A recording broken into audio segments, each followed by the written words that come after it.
Bonsoir à tous. À la une de ce journal, le visage inhumain des démolitions des maisons effectuées dans des zones à risque situées à proximité de l'aéroport international de Douala. Vous suivrez dans ce journal les témoignages des nombreuses familles qui ont assisté impuissantes à ce déguerpissement forcé et à la démolition de leurs maisons. Elles expriment leur désarroi du fait de ne pas avoir été recasées tel que prévu par les conventions internationales. Le ministre de l'administration territoriale réussira-t-il là où ses prédécesseurs ont échoué, à savoir la régulation du secteur des mototaxis? Paul Atangadi le donne 3 mois pour se réglementer à pouvoir aux lois en vigueur au Cameroun, des mototaxis qui posent des conditions. C'est à suivre dans ce journal. La décentralisation dont le budget de répartition à la dotation générale.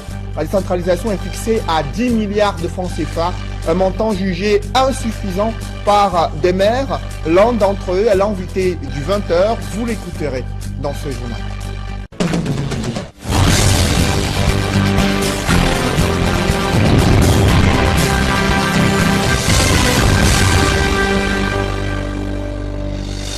Merci de suivre cette édition complète de l'information sur Equinox Télévision. D'abord, ce visage inhumain des démolitions des maisons effectuées dans une zone déclarée à risque non loin de l'aéroport international de Douala, de familles qui tentent de récupérer encore quelques effets après le passage des engins de la communauté urbaine de Douala. Ces familles qui dénoncent de nombreuses entraves à leur droit d'accès à la propriété foncière et à un logement décent. Elles se plaignent de ne pas avoir bénéficié d'un recasement tel que prévu par les conventions internationales. Reportage Auréole Tchoumi. Carrière Bois de Singe et quartier Bafia, après le passage de la pelleteuse.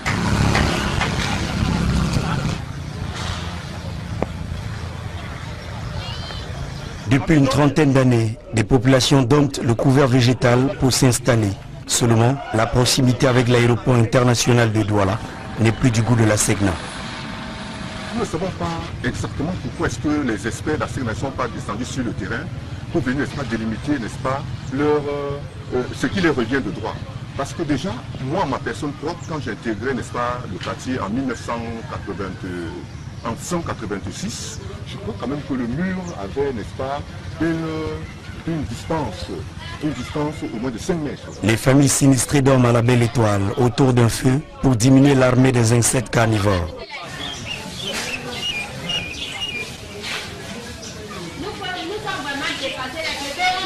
Voilà celle-là, elle a dormi dehors avec son enfant. Voilà 5 jours. Avec l'enfant. Quand on veut filmer, ils nous arrachent les téléphones. Avec un bébé. C'est tuer les gens pas 2 fois, une fois seulement. Nous sommes déjà morts. Regardez la maison, ça ne fait pas 2 mois qu'on a arrêté les travaux, qu'on a fini les travaux et la maison est déjà au sol. Non, on se plaint parce qu'il fallait qu'on laisse d'abord l'école. L'année scolaire pour les enfants, on finit l'année scolaire. Maintenant, les enfants ont perdu toute l'année scolaire. Au-delà de la colère, certains trouvent la force de sauver ce qui peut encore l'être. Vendredi, ils sont venus casser, ce n'était pas maintenant le bien d'Arsène, au Congrès, c'est tout le quartier. On a parlé de 6 mètres. Voilà la dénomination de la barrière de Arsène. On a parlé de 6 mètres, donc tu tends du manguer jusqu'à 5 murs. Tout au long là, de 6 mètres. Aujourd'hui, nous nous rendons compte que c'est tout le quartier. Nous sommes laissés à nous-mêmes. L'opération de déguerpissement n'est pas terminée. Le collectif des indignés regrette jusqu'ici l'absence des mesures d'indemnisation et de recasement. Hommes, femmes et enfants sont dans la rue. D'autres ne semblent pas là où aller. Et nous avons déjà enregistré 2 cas de décès. 2 cas de décès comment? Il y a d'abord un monsieur qui s'est poignardé et qui est mort sur place. L'autre qui a été frappé par un AVC. Il est décédé, et sans compter aussi un des agents de la communauté aussi, qui est aussi mort net à l'Arcelot. L'entrée c'est lundi. Nos enfants, nous ne savons pas où ils vont aller. Nous dormons dehors là comme vous l'avez vu ce matin. S'il vous plaît, sous la pluie. Rappelons que c'est plus de 300 familles qui vivent au quartier Bafia, au lieu dit barrière à SEGNA. Ces casses effectuées dans ces zones visent à faire de cette zone un espace de sécurité pour l'aéroport international de Douala afin que cette infrastructure réponde aux normes internationales. Cependant, ce sont de nombreuses familles laissées pour compte par les autorités administratives de la capitale économique du Cameroun, des déguerpissements forcés qui se poursuivent avec des démolitions et leur lot de drames pour ces familles et les enfants qui n'ont plus où dormir afin de pouvoir continuer à suivre leur cours. Reportage Xavier Sorel-Foucault. Quartier Bafia, à un jet de pierre de la limite de l'aéroport international de Douala. Ce sont des grabats qui restent de ce que furent les domiciles des habitants de ce quartier. Une destruction des maisons initiée par le gouvernement à la grande désolation des populations. Et on nous a dit qu'on devait casser à la carrière. On ne nous a pas dit qu'on devait casser au quartier Bafia. Mais c'est après on a cassé là-bas à la carrière le vendredi. Après on a dit que bon, lundi on devait casser tout quartier Bafia. À nos jours là, regardez vous-même, les enfants sont à l'école.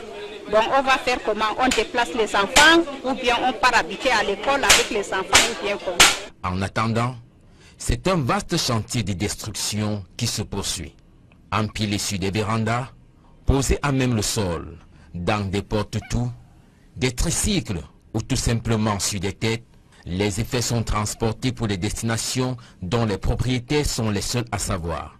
Ces populations pourront tout de même bénéficier d'un projet de recasement, même si rien n'est encore effectif. Le préfet du Vouri nous a dit ceci, que depuis le déguerpissement de la zone portuaire d'Essengui, le chef de l'État a pris à cœur ce point de déguerpissement au regard des différentes familles qui ont été jetées dans la rue. Et a prescrit une mission gouvernementale, et notamment le ministre des Domaines et des Affaires foncières, de faire tout pour recenser auprès des autorités traditionnelles, les chefs de quartier, les chefs de bloc, de remonter l'information à temps utile auprès des autorités administratives pour qu'on fasse un bilan et que le dossier est rapidement et en bonne voie et est d'ailleurs avancé pour qu'on trouve un site de recasement pour les populations déguerpies, que ce soit à Essengui ou à ce niveau. D'après des sources, les travaux entamés ici visent à hisser l'aéroport de Douala aux standards internationaux à la demande des instances supranationales. Selon les sources tirées auprès de l'autorité administrative, notamment le préfet du Vouri, il a été signifié que ils ont subi, le gouvernement camerounais a subi une pression internationale pour rendre l'aéroport international de Douala praticable, qui avait le choix à faire entre fermer l'aéroport aux autres compagnies aériennes qui ont décidé de ne plus venir au Cameroun et faire le ménage selon les normes internationales qu'ils ont prescrites. C'est ainsi que le gouvernement n'avait pas de choix à faire, avait simplement le choix de casser, de faire déguerpir les populations et de dégager un périmètre de sûreté après la barrière à Sekna. Quoi qu'il en soit, en attendant la réalisation du dit projet, des centaines de familles sont désormais sans domicile. Restons dans la ville de Douala, là où la régulation du secteur des motos-taxis est un véritable casse-tête pour le gouvernement. Le nouveau ministre de l'administration territoriale a décidé de s'attaquer à ce terrain accidenté. Paul Atangadi somme les mototaxis de se conformer à la réglementation en vigueur. Il les donne 3 mois pour pouvoir se faire identifier. Objectif, c'est de mettre fin à ce grand banditisme qui prolifère au milieu des mototaxis dans la capitale économique du Cameroun. Mais le défi s'annonce difficile à réaliser. Reportage Mitterrand-Dam et Eric Martial Diomo. Des responsables de syndicats de mototaxis en colère. L'accès à la salle de réunion avec le ministre de l'administration territoriale leur a été refusé. On convoque les syndicats pour une prise de contact avec le ministre, le MINAC. On nous bloque à l'entrée que c'est des associations. Paul Atangandi a donc échangé avec les responsables de regroupement de conducteurs de mototaxis autour de la réglementation du métier, en concordance avec les prescriptions du Premier ministre, notamment sur l'identification. Nous avons fait une évaluation de la situation. Nous avons donné la parole aux principaux concernés. Et ils ont pris l'engagement de respecter le décret du Premier ministre qui régit l'activité de mototaxi. Notamment, ils ont dit qu'ils vont chasser au sein de cette profession des bandits de grand chemin qui violent les filles, qui braquent les maisons et qui tuent même les paisibles citoyens. Ils ont dit que pour cela, ils ont pris l'engagement de se faire identifier. Donc dorénavant, comme stipule le décret du Premier ministre, chaque conducteur de mototaxi dans la ville de Douala devra se faire identifier. Ils ont demandé un délai de 3 mois, on leur a accordé et ils vont eux-mêmes mettre l'ordre dans la profession. Sur la question, les uns et les autres sont partagés. La voix du ministre peut être entendue à une seule condition, que les têtes des dirigeants, des leaders des mototaxis dans la région du littoral ne soient plus cognées. C'est un jeu. Donc, puisque le ministre est là, vous saviez déjà que dans notre secteur des mototaxis, c'est un secteur très stratégique et dont nous avions beaucoup besoin d'appui. Paul Atangadi a aussi échangé avec les chefs traditionnels du Ngundu. D'abord, une visite du siège de cette institution Sawa à Akwa. Au cours des échanges, les dignitaires ont posé des problèmes qui portent sur le désordre urbain, les chefferies fictives ou encore la récurrence des problèmes fonciers avec à la manœuvre des administrateurs véreux. Ensuite, l'audience publique à la communauté urbaine de Douala, au cours de laquelle ces chefs Sawa ont appelé Paul Biya à être candidat à la présidentielle de 2018. La sécurité a occupé une place de choix dans les échanges. Il était également question d'évaluer. J'ai pris des mesures pour fermer les amureries et pour interdire la circulation des armes. Vous savez, au Cameroun, il faut avoir une autorisation d'achat, il faut avoir une autorisation de port d'armes.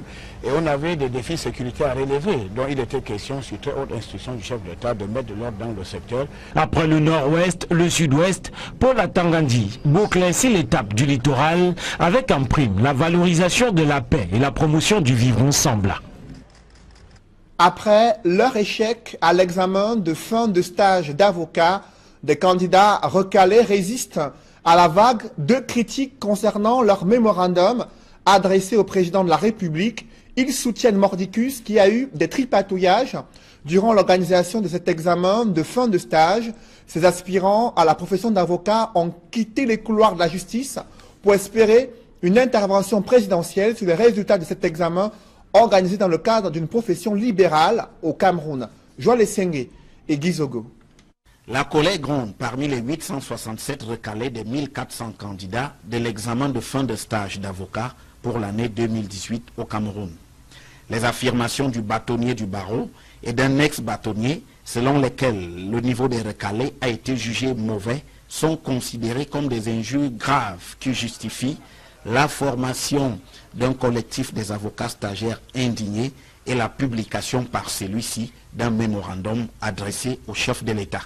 Nous avons estimé que l'injure est trop grave et qu'il faut nécessairement saisir qui de droit, c'est-à-dire le président de la République, qui est garant du bon fonctionnement de nos institutions. Nous avons fait pour cela un mémorandum pour qu'on puisse obéir à ce que veut la coutume, c'est-à-dire qu'on publie les résultats par ordre de mérite. Le collectif des avocats stagiaires indignés n'en démord pas. Pour lui, il y a bien eu tripatouillage dans la publication des résultats. On m'a appelé le samedi 31 mars pour venir à la direction des professions judiciaires. Alors, le confrère qui m'a appelé me dit, mais il se passe des choses, viens, tu nous retrouves. Parce qu'il faut absolument qu'on essaie de voir ce qui se passe. Je lui ai dit, je suis entré au barreau sans rien monnayer, sans rien faire. Même s'ils enlèvent combien, je suis parmi les majors, je ne peux pas rater. Parlant de l'une de leurs exigences, la publication des résultats par ordre de mérite, pour le collectif des avocats indignés, l'opposition de l'ancien bâtonnier, maître Charles Tchungang, à cette démarche s'explique par les errements observés lors de son passage à la tête du barreau. Il doit en avoir la preuve. Pourquoi on ne publie pas par ordre de mérite? Parce qu'il sait ce qu'il s'est passé lorsqu'il était bâtonnier. Nous ne voulons pas entrer dans la polémique. Nous allons élever le niveau de cette affaire qui va se jouer sur le plan politique et sur le plan judiciaire. Face à cette situation, les avocats indignés ont aussi pris le chemin d'une action contentieuse au-delà du mémorandum. C'est qu'en matière de contentieux administratif pour les requêtes, notamment contre les résultats, les requêtes collectives ne tiennent pas. J'ai déposé un recours gracieux préalable, acquis de droit, c'est-à-dire le ministre de la Justice, garde des Sceaux. J'ai déjà saisi le tribunal administratif pour sursis exécution, c'est-à-dire que cet arrêté portant publication de ces résultats puisse être suspendu jusqu'à éventuellement un contentieux. En attendant, leur conviction est faite que le gouvernement n'a rien à voir dans cette affaire, qui est davantage le fait, à les en croire, d'un réseau tapis au cœur du barreau. Véritablement, la trame de ce psychodrame qui se joue, le gouvernement n'est en rien impliqué. Il s'agit des membres du Rainbow au barreau du Cameroun et autres réseaux de monnayage et de corruption. Nous disons que cela ne peut pas. S'ils ne peuvent pas sortir les notes de tout le monde, qu'on sorte les miennes et qu'on dise que voilà, sur la base des PV. Mais qu'on revienne sur les copies, même sur les PV, et qu'on justifie que ces PV ont été signés par tout le monde, tous les membres du jury, et qu'on voit. C'est en somme une bataille des avocats où les arguments sont loin de faire défaut. Les secrets de la réussite à un examen officiel se trouvent-ils dans les cours de remise à niveau organisés durant les congés de Pâques? Vous allez constater que ces travaux pratiques et exercices de type examen attirent de plus en plus des élèves désireux de combler leurs lacunes à l'approche des examens officiels. Reportage Innocent Abega et Flavien Valondongo. À l'école publique d'application d'Aqua à Douala, dans une salle de classe, une élève et son enseignante partagent les corrections d'un devoir inscrit sur le tableau noir. Ça, c'est l'exercice qu'on nous a donné hier à faire à la maison. On est en train de faire la correction. Là où on est bloqué, notre maîtresse nous débloque. Elle est en train de nous enseigner pour qu'on comprenne bien. Parce que le partage sur le cours, on avait à faire ça depuis. Pour l'institutrice, la veille des examens scolaires oblige la remise à niveau de l'apprenant si l'on voudrait avoir de bons résultats en fin d'année. On ne fait pas de leçons. On essaye d'avancer avec des exercices, quitte à ces enfants de retourner dans leur cahier, faire multiplier beaucoup d'exercices et prêt même pour l'examen. C'est ce qu'on a l'air de faire pendant les 2 semaines.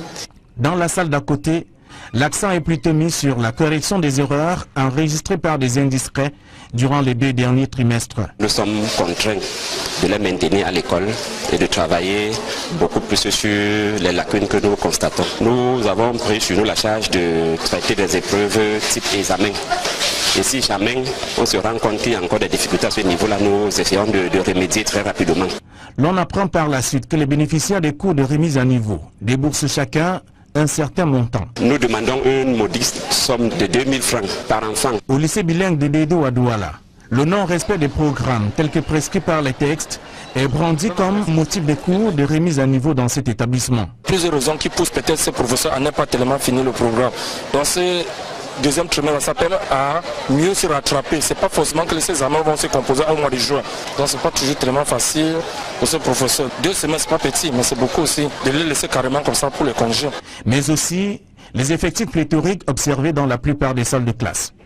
Dans ce lycée, chaque élève débourse entre 2 et 5 000 francs CFA pour, dit-on, encourager l'enseignant qui accompagne l'élève à mieux affronter les examens scolaires. À ma connaissance, je sais que ça varie entre les 2 à 5 000 francs. Les cours de remise à niveau organisés dans des établissements scolaires, primaires comme secondaires de la ville de Douala, sont payants, quoique bénéfiques pour les apprenants. Des réformes du permis de conduire continuent de cristalliser des batailles entre le gouvernement et des syndicats. Des frais exigibles durant la formation viennent d'être supprimés après une pression syndicale exercée sur le gouvernement. François Dukoumé et Kate Diarra nous en disent plus dans ce reportage. La modification concerne la suppression de la somme de 5 000 francs CFA qui, depuis le mois de janvier 2018, était imposée aux candidats de l'examen de permis de conduire. Il est question d'inscrire ces charges-là dans le budget de l'État.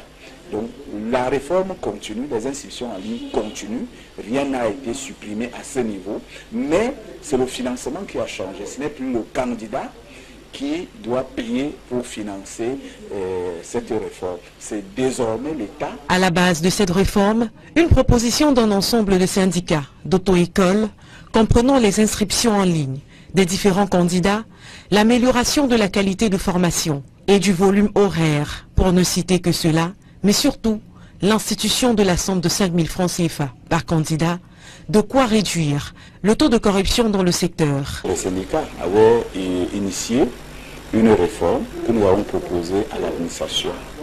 Et l'administration donc a validé cette réforme.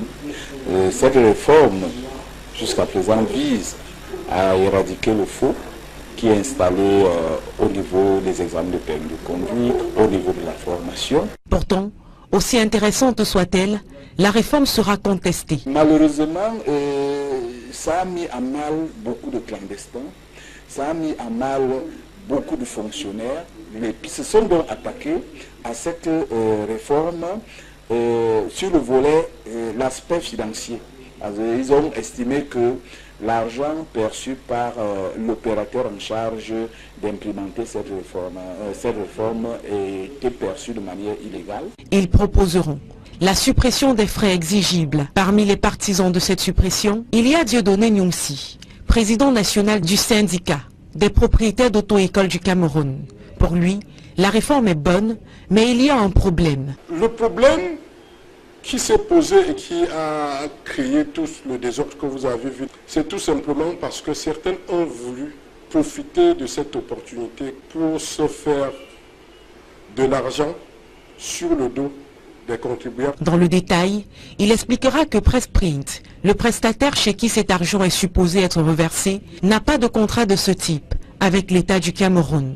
Cet argent n'était versé nulle part dans l'air, ce n'était pas une taxe légale, puisque Presprint n'a jamais eu un marché dans ce sens. Le contrat qui lie Presprint à l'État camerounais, c'est un contrat qui date de 2009 et c'était pour la sécurisation des titres de transport. Dans ces différentes investigations, il découvrira, dit-il, un important réseau de rétrocommissions auquel il décidera de s'attaquer malgré les menaces et des propositions indécentes. Pour lui, la suppression de cette somme est un début de victoire. Le combat suivant serait de militer afin que l'argent estorqué aux candidats leur soit remboursé sans aucune forme de procès. À ce jour, je peux vous dire que au moins 300 millions seraient encaissés dans ce compte Mobile Money. Il s'agit de l'argent des Camerounais qui sont passés par notre biais pour arriver à Presprint. Ce n'est pas les candidats qui versaient. J'ai le droit de revendiquer cet argent à Presprint, ce que j'ai même déjà engagé. On ne peut pas m'arrêter. C'est une affaire à suivre. La société sucrière du Cameroun est asphyxiée sur un marché inondé du sucre importé de façon illégale.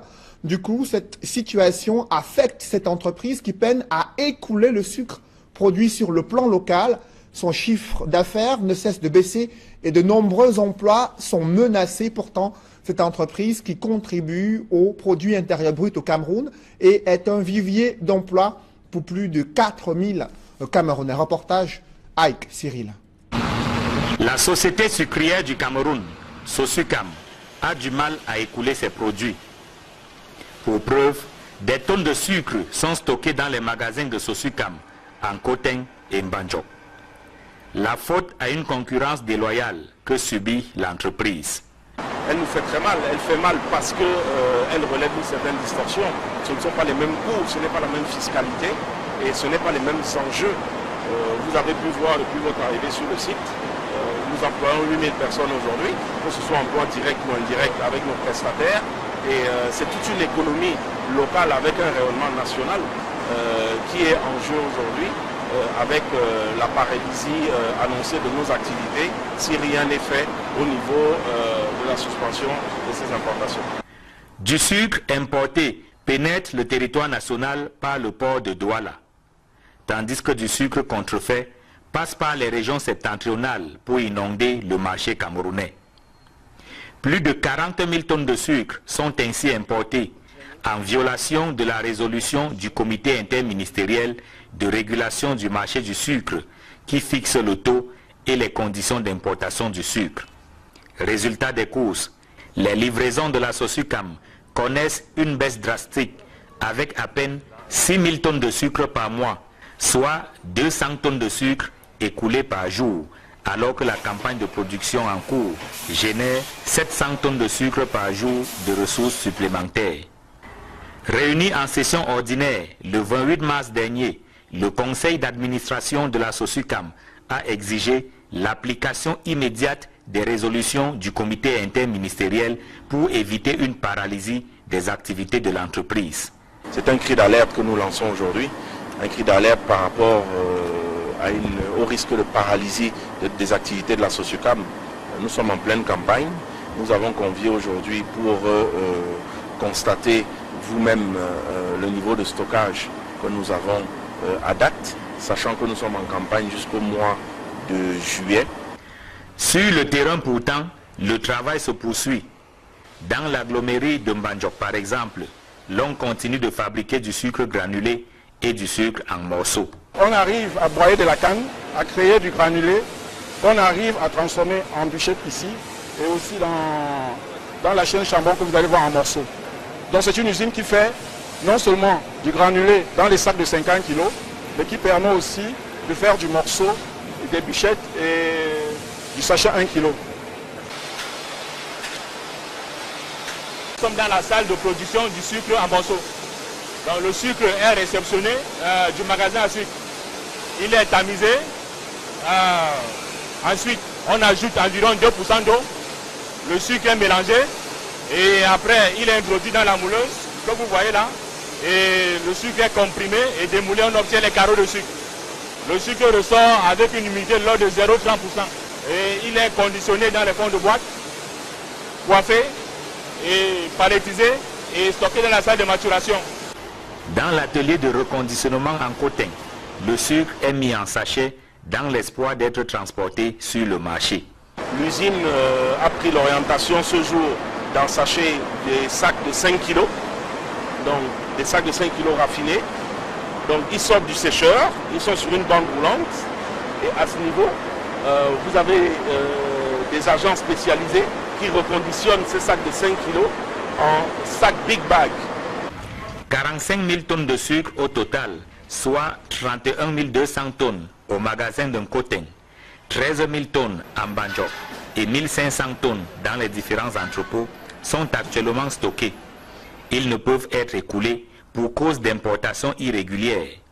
Et si la situation perdure, la SOSUCAM risque de faire faillite et envoyer au chômage plus de 8 000 Camerounais.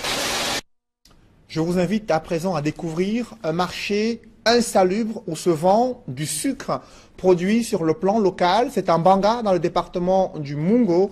Les commerçants ne cessent de se plaindre depuis de nombreuses années. Des tas d'immondices s'accumulent en montagne dans ce marché de Banga et les produits vivriers côtoient des ordures ménagères et des risques de maladies hydriques menacent bien sûr les populations. Jusqu'ici, rien n'a été fait pour mettre fin à cette insalubrité. Reportage Jacques Molon et Isabelle Carole Zoupette. Plusieurs années déjà que le marché de Manga, dans le département du Mungo, région du littoral, baigne dans l'insalubrité. Les commerçants de ce marché partagent cet espace avec des tas d'immondices qui ont élu domicile. Ces déchets éparpillés ça et là exposent clients et commerçants à de nombreuses maladies. La situation est bien inquiétante et les commerçants sont aux abois. La poubelle a fait plusieurs années là-bas. Ils n'ont jamais ramassé et nous payons le ticket toutes les semaines. Le marché de Mbanga n'est pas conçu. Et la poubelle qui est là, nous sommes mal à l'aise. Jusqu'à présent, nous ne sommes pas à l'aise ici en Mbanga. À quelques pas de cet tas d'ordures se trouvent des étals. Fruits et légumes sont exposés sur des bâches étalées à même le sol.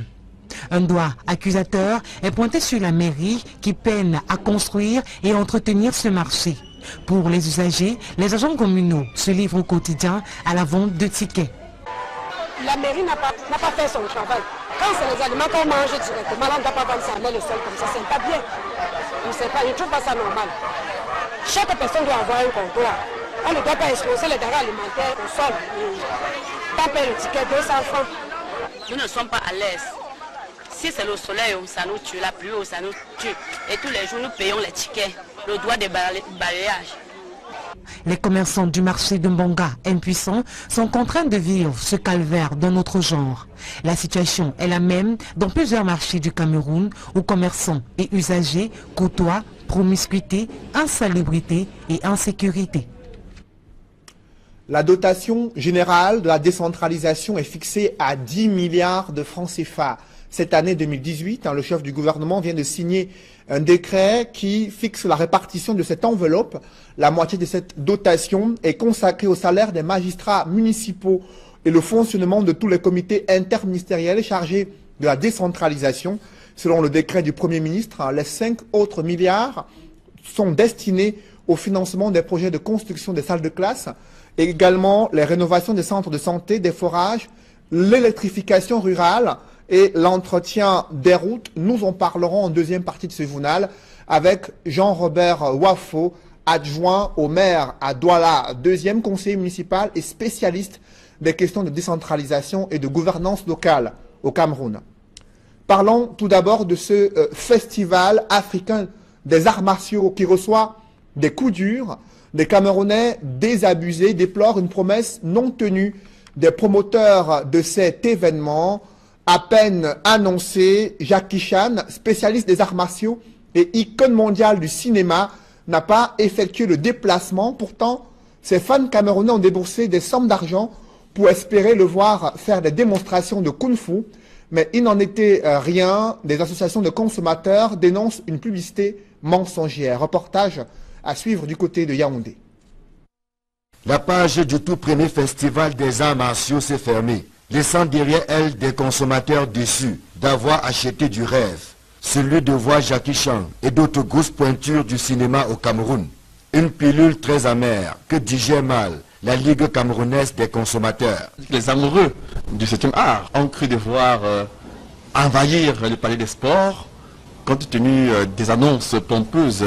Malheureusement, ce n'était que du bluff et ils n'ont eu que les yeux pour pleurer. Du coup, il y a une organisation de consommateurs qui les défend, c'est la Ligue camerounaise des consommateurs, qui a pris le sujet à bras de corps et a décidé d'ester en justice. La Ligue camerounaise des consommateurs est en train de recenser les victimes, donc toute personne qui a participé à ce spectacle et a été déçue par l'absence de ces grosses pointures. Il en est du Festival des arts martiaux, comme d'autres grands événements organisés au Cameroun et dont les consommateurs sont constamment floués. Qui ne se souvient pas de ces artistes de renom, plusieurs fois annoncés en spectacle au Cameroun, à grand renfort de publicité, mais dont on ne voit aucune trace, le jour J. Que dire des publicités mensongères, entretenues par les opérateurs de téléphonie mobile, et des loteries qui prospèrent, sans que l'on ne sache jamais qui a gagné quoi, malgré la mise de départ. Autant de faits qui amènent la Ligue camerounaise des consommateurs à se demander si le consommateur, justement, est encore roi au Cameroun. La publicité mensongère, c'est une sorte de marketing, c'est une sorte d'appât pour gruger, c'est-à-dire que pour tromper le consommateur. Ces gens-là savent très bien ce que le consommateur aime, ce que l'usager aime, mais ils savent aussi qu'ils n'ont pas la possibilité de leur donner ça. Quand on annonce des stars, des pointures au spectacle, elles doivent être là. Sinon, soit on rembourse, soit on va en justice.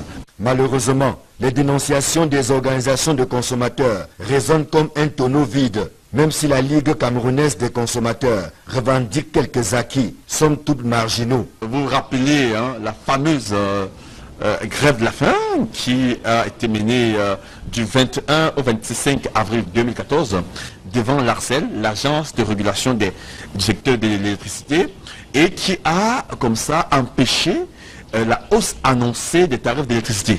Donc ça c'est une action forte, c'est l'action marginale de la Ligue, mais on a eu également beaucoup d'autres actions où on a eu gain de cause. L'adage est connu, le consommateur doit être roi. Ce n'est malheureusement pas toujours le cas, tel que le démontre la dernière actualité. 10 milliards de francs CFA pour la décentralisation, serait-ce la réponse du président de la République dans un contexte de crise marqué par ces mouvements sociopolitiques observés dans les régions anglophones, lui qui avait promis l'accélération de la décentralisation? Les maires, magistrats municipaux sont-ils contents? Comment apprécient-ils cette dotation générale de 10 milliards dont la moitié est consacrée au fonctionnement de certains organismes et comités destinés à la décentralisation? Nous en parlons dans une poussière de secondes.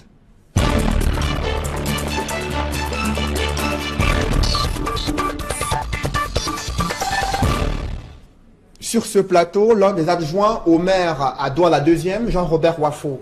Bonsoir. Bonsoir, c'est Dino Félé. Vous êtes spécialiste des questions de gouvernance locale et vous avez suivi ce décret du Premier ministre qui fixe la répartition de la dotation générale pour la décentralisation, 10 milliards de francs CFA, dont 5 milliards sont consacrés au fonctionnement. Comment appréciez-vous cette répartition?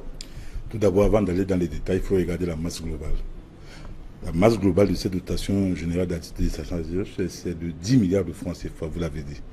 Mais je tiens à rappeler ici que 10 milliards ne représentent que 0,22% du budget global de l'État qui se situe à environ 4 500 milliards de francs CFA. Donc vous voyez que c'est peu. Je n'ai pas parlé, n'est-ce pas, de 1% du budget, je dis bien, c'est 0,22% du budget de l'État pour le compte de cet exercice. Donc vous voyez que c'est pratiquement insignifiant. Et c'est lieu ici, n'est-ce pas, de se poser la question de la manière avec laquelle, n'est-ce pas, cette dotation générale est répartie. On nous parle de 5 milliards de francs CFA, on fait cas, n'est-ce pas, du salaire des maires, mais il y a lieu également ici pour moi de signaler ça, il faut le dire ici clairement, parce qu'il faut que les Camerounais le sachent, et que ceux qui nous gouvernent également le sachent. Il se trouve que les maires aujourd'hui ont 16 mois d'arrivée de salaire. Il y a 16 mois. Parce que depuis le décret du président de la République fixant ces salaires, qui devaient être financés par la dotation générale de la décentralisation, date de septembre 2015. Et les salaires ont commencé à être versés, n'est-ce pas, aux maires en janvier 2017. C'est pour ça que ça fait bien 16 mois d'arrivée de salaire. Quand on a commencé dans la version en janvier 2017, les maires estimaient, ils croyaient, n'est-ce pas, à juste titre qu'il devait avoir un rappel. Il n'y a jamais eu de rappel, ce qui fait que jusqu'aujourd'hui, ces maires, c'est-à-dire les maires, les adjoints aux maires, ainsi que les délégués et les adjoints délégués du gouvernement, ont 16 mois d'arrivée de salaire. Allez donc me demander où est passé cet argent.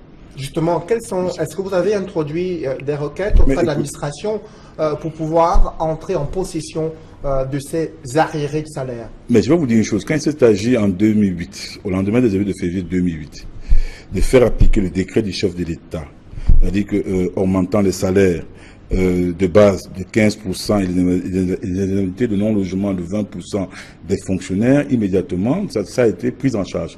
Je comprends pourquoi, quand ça concerne les magistrats municipaux, ils s'en foutent, c'est pas leur problème, on ne sait même pas où se trouve cet argent. Donc c'est le lieu ici pour moi, n'est-ce pas, d'inviter la CONAC, d'aller faire un tour de ce côté, parce qu'il s'agit des sous extrêmement importants, 16 mois d'arrêt de salaire, pour plus de 1000 magistrats municipaux. Je crois que ça mérite qu'on y jette un coup d'œil. Sur cette dotation générale de la décentralisation, la moitié de l'enveloppe consacrée uniquement au fonctionnement des différents comités chargés de la décentralisation, avec des administrations qui sont nombreuses dans ces comités dont l'efficacité peine à être évaluée. Qu'est-ce que vous en pensez? Non mais écoutez, effectivement vous avez raison, parce que quand on regarde le nombre de structures qui gravitent autour, n'est-ce pas, de la décentralisation, on a bien envie de se demander pourquoi ce nombre, parce que c'est énorme. Vous savez, voyez-vous, les collectivités territoriales décentralisées n'ont pas besoin de cette surcharge de structures. Les collectivités territoriales décentralisées ont besoin d'une chose, c'est quoi? C'est que déjà les textes existants en matière de décentralisation soient appliqués. Ce n'est pas le cas. Ce n'est pas du tout le cas.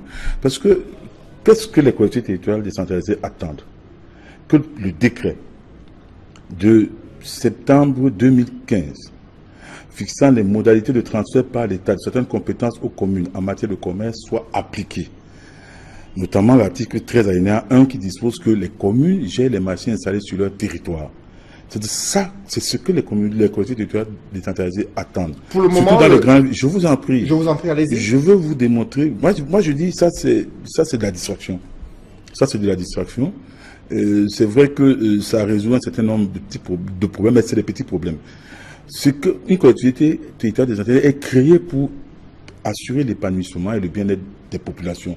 C'est pas le cas, c'est pas avec la dotation générale de la décentralisation qu'on pourra le faire, c'est pas possible. Mais justement, le gouvernement prévoit dans ce texte une répartition de l'enveloppe de 10 milliards, 5 milliards pour les investissements, et il y a des projets de construction des salles de classe qui sont aussi importantes pour les populations. 1 milliard de francs CFA consacrés pour les projets de construction dans les salles de classe pour les différentes communes du Cameroun. Comment appréciez-vous cette enveloppe? Non, mais il s'agit, n'est-ce pas, d'un double emploi. Il s'agit d'un double emploi. parce que les collectivités territoriales décentralisées déjà bénéficient dans le cadre des budgets d'investissement public de tout ce qui est en train d'être cité là. Par exemple, quand vous parlez des salles de classe qui seront financées à hauteur de 1 milliard de francs CFA, on a bien envie de se demander où est passé le budget d'investissement public du ministère de l'éducation de base et du ministère des enseignements secondaires. Parce que dans ce budget d'investissement public, la construction des salles de classe et la rénovation sont prévues. Quand vous dites vous parlez de la rénovation des centres de santé, 1 milliard, mais ça fait partie. Où est-on passé le budget d'investissement public du ministère de la Santé? Quand vous dites l'entretien des routes, c'est de 500 millions de francs CFA, où est bien passé le budget d'investissement public du ministère des Travaux publics? Parce que toutes les mairies, tous les 360 communes bénéficient au titre d'entretien routier de la part du ministère des Travaux publics d'une enveloppe de 27 millions 300 000. Donc, on met 500 millions pour 360 communes, vous voyez que c'est du menu frétin. Et en plus, quand vous dites qu'il y aura des forages à hauteur de 500 millions de francs CFA qui seront financés par le budget d'investissement de cette dotation générale de la décentralisation, je veux bien savoir parce que le budget du ministère de l'eau et de l'énergie. Quand vous dites qu'en matière d'électrification rurale, il y aura 1 milliard de francs CFA, bon, moi j'ai bien envie de me demander où est passée l'agence de l'électrification rurale au Cameroun. Donc je dis ceci, les collectivités territoriales décentralisées n'ont pas besoin de ça. Appliquer les textes. Et M. Sédic Noufélé, je vais dire une chose simple. Quand vous regardez même déjà au niveau de la technostructure de l'État, l'État dans son ensemble, quand vous regardez en matière en matière de prélèvement obligatoire, de tout le prélèvement obligatoire, l'État central concentre à lui seul 85,5% de tout le prélèvement obligatoire, c'est-à-dire impôts et taxes qui sont soumis et les impôts qui sont soumis à péréquation. Contre, je dis bien contre 6,5% concentrés par 14 communautés urbaines pourtant dirigées par des délégués du gouvernement nommés et uniquement 2,6% que concentrent 360 mairies qui sont dirigées par les maires élus. Donc, ça, c'est la première chose. Qu'il y a les ressources financières sont insuffisantes. Il faut dégraisser le Maroc parce que j'ai entendu l'ancien ministre de l'administration territoriale dire en termes de bilan que en matière que l'État a transféré au titre, n'est-ce pas, du budget d'investissement public, au titre de l'administration générale de la décentralisation, ainsi qu'au titre des impôts communaux soumis à péréquation au cours de l'exercice 2010 à l'exercice 2015, 588 milliards de francs CFA, soit. Mais ce qu'il a omis de dire, c'est quoi? 588 milliards de francs CFA ne représentent que 3% du budget, moins de 3% du budget de l'État durant la même période. Donc il y a un problème. Comment comprendre cette réalité sur le terrain et le discours du chef de l'État qui avait promis l'accélération de la décentralisation? Est-ce que cette dotation générale, la décentralisation, correspond justement aux promesses présidentielles? Non, ça ne peut pas correspondre aux promesses présidentielles, loin s'en faut, il faut quand même qu'on soit clair. J'ai dit que ça ne représente que 0,22%, n'est-ce pas, du budget de l'État pour le compte de cet exercice. Je dis ceci, si on veut accélérer la décentralisation, parce qu'on est en train de faire une décentralisation, une accélération sur place. Si on veut accélérer la décentralisation, que tous les décrets qui ont été signés par les premiers ministres de la République soient effectifs. Monsieur Sédic Noufélé, je vais prendre 2 décrets. Vous allez me permettre de chuter par là. Le décret d'abord de 2011 fixant les modalités de répartition, donc de centralisation, de répartition et de reversement des impôts communaux soumis à péréquation, notamment sur les centres additionnels communaux. C'est un scandale d'État. J'espère que le nouveau ministre de la décentralisation, qu'il va prendre cela en main. Parce que longtemps, les ministres précédents, c'est-à-dire que se sont fait rouler par les fonctionnaires véreux qui sont tapis dans ce ministère. Que dit ce décret concernant les centres additionnels communaux sur la quote-part des centres additionnels communaux alloués aux communautés urbaines? 40% doivent être reversés aux communes d'arrondissement de rattachement. Nous avons, M. Sédic Noufélé, ça je vous le dis clairement, il faut que les Camerounais le sachent. Nous avons une communauté urbaine ici qui, depuis 2011, a 35 milliards de centimes additionnels communaux. En reversant 40%, ça fait 14 milliards de francs CFA aux 6 communes. Sur 7 ans, parce que ce décret date de 2011, ça fait plus de 100 milliards de francs CFA qui ont été retenus illégalement par la communauté urbaine, par exemple, de Douala, au détriment des 6 communes d'arrondissement. Ça, c'est la première chose. Ça veut dire que chaque commune a perdu, c'est-à-dire que, du moins, s'est vu spolier de 16 milliards 300 millions de francs CFA depuis ce décret de premier. Justement, je dis que le décret, le ministre ne doit pas travailler. Le ministre local. Monsieur, le ministre il ne doit pas travailler, il doit faire appliquer. Et pour faire appliquer, il faudrait bien évidemment qu'il se rapproche de ceux qui se débarrassent de cette écurie d'Ogias qui peuple le ministère au niveau des centres de décision. Je parle du ministère en charge de la décentralisation. Je vais prendre le deuxième décret. Parce que quand vous prenez toutes les communes de Douala réunies, monsieur Sédine nous fait les recettes de toutes les communes de Douala réunies n'atteignent pas 8 milliards de francs CFA. Peut-être toutes ces communes réunies atteignent 14 milliards de francs CFA au seul titre des centres organisationnels communaux. Ça veut dire que depuis 2011 que ce décret a été signé, chaque commune a perdu 16 milliards 300 millions. Donc plus que le cumul des recettes de ces mairies au cours de la même période. Et je vais également parler du deuxième décret. Le décret, en quelques secondes. En quelques secondes, c'est toujours le décret du Premier ministre. C'est comme si le Premier ministre, dans notre pays, est devenu la serpillière de la République, ce que je recuse, parce que c'est pas normal. Qu'il soit Premier ministre, le fait qu'il soit Premier ministre lui confère le titre de chef de gouvernement et c'est lui qui doit piloter le gouvernement sous l'impulsion, n'est-ce pas, du président de la République conformément à la Constitution. Le deuxième décret toujours du Premier ministre, c'est le décret fixant les modalités de transfert par l'État de certaines compétences aux communes en matière de commerce. Mais M. Sédine Noufélé, ce décret est clair entre l'article 13 alinéa 1. La commune gère les marchés installés sur son territoire. Justement, il y a toujours une bataille entre certains marchands et les communes. Effectivement, vous avez été brillant à l'école, M. Sédine. Merci Jean-Robert Wafo pour cette précision, justement. C'est une affaire qui... le Premier ministre. Je vous dis, les grands marchés continuent d'être gérés par la communauté urbaine. Merci, nous avons perdu depuis 7 ans au niveau de la commune de Douala deuxième. Tout à fait. Merci Jean-Robert Wafo pour cette précision. 450 millions de francs. Je rappelle que vous êtes l'un des adjoints au maire de Douala 2, là où il y a une bataille pour le contrôle du marché central de Douala et d'autres espaces marchands. Merci Jean-Robert Wafo. Mesdames, je vous en prie, merci pour cette précision-là. Mesdames, messieurs, c'est la fin de ce journal. Merci de l'avoir suivi. Juste après cette édition du 20h, l'émission Parole de femmes, présentée par Julingue Nyondé. Bonne soirée sur Equinox Télévision.